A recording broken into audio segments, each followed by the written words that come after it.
উপজেলাৰ এলাকাটো তথা বিশ্বনাথ জিলাৰ যিসকলে এই কথাটো অনুভৱ কৰে তেওঁলোকে ইয়াৰ জৰিয়তে নিশ্চিতভাৱে উপকৃত হ'ব বুলি আমি আশাবাদী আৰু সকলোকে আহ্বান জনাইছোঁ যে এই থেৰাপি গ্ৰহণ কৰি নিজৰ এটা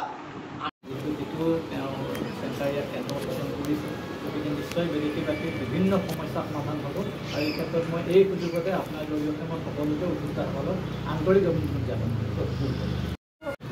আৰু পিণ্টু বৰা ডাঙৰীয়ালৈ আন্তৰিক অভিনন্দন শুভেচ্ছা জ্ঞাপন কৰিছোঁ। তেখেতে বেলিটিবাসীক এটা নতুন চিন্তাধাৰা নতুন অগতানুগতিক এটা অনুষ্ঠান আনিছে আৰু আমি অন্য থেৰাপিৰ কথা পাইছিলোঁ শুনিছিলোঁ কিন্তু এক্সেঞ্জ থেৰাপিৰ কথা পোৱা নাই আৰু সেই মানসিক যিবিলাক অশান্তিত ভোগ কৰা মানুহ সেইসকলে ইয়াত আহিব পাৰে তেখেতৰ মানসিক চিকিৎসা ল'ব পাৰে। আজিকালি আমি ভাবোঁ প্ৰত্যেক সংসাৰতে প্ৰত্যেক ঘৰতে এনেকুৱা ধৰণৰ সমস্যা থাকে অত্যাধিক কামৰ বোজাৰ ফলত মানুহৰ মনত অনিন্দ্ৰা আদি অন্যান্য ৰোগ হয় আৰু ইয়াৰ পৰা মধুমেহ উচ্চ চাপজনিত বেমাৰৰ সৃষ্টি হয়। কিন্তু যিহেতু মানসিকভাৱে যদি শান্তি লাভ কৰে তেন্তে তেওঁৰ মনটোৱে যেতিয়া শান্তি হৈ যায় সকলো বেমাৰৰ পৰা আঁতৰি যায়।